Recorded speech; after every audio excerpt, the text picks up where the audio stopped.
The parable of talents. This is what I learned at church this week. These were my notes, and let's jump right into it.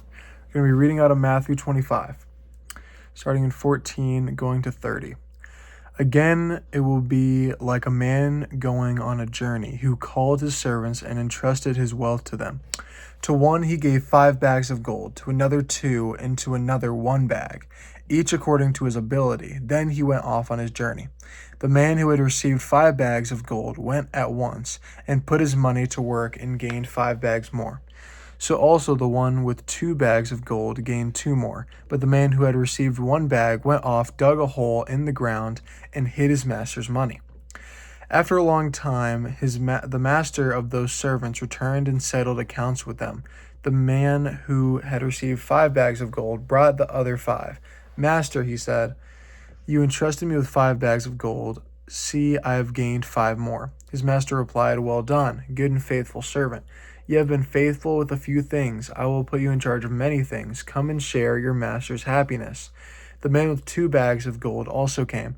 Master, he said, you entrust me with 2 bags of gold. See, I have gained 2 more.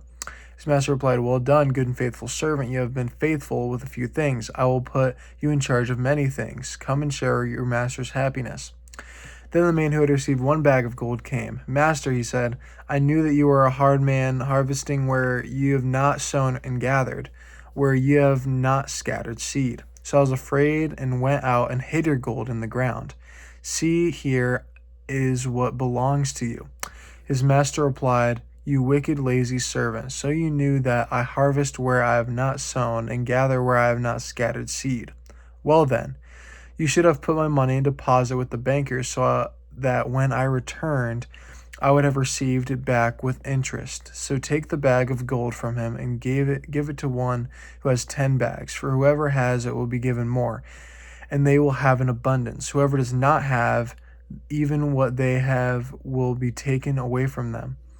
And throw that worthless servant outside into the darkness, where they will be weeping and gnashing of teeth. So we start off with the first note. Literally, the Greek word for bag of silver is a talent. It's a figure or sum of money. A talent was likely like a day's worth of money. So, like this is pretty crazy amounts of money. The first 2 made more money, and the third he didn't. During Jesus' day, they would have thought that the person who buried money was the best, right? They viewed money like a pie. So there's all these pieces, and this is all the money that there was. When you're depriving from someone else and taking another person's piece of pie, they would have thought, well, you're greedy and cruel. Jesus is saying, no, this isn't what we're talking about. The person who buried the money was the bad one.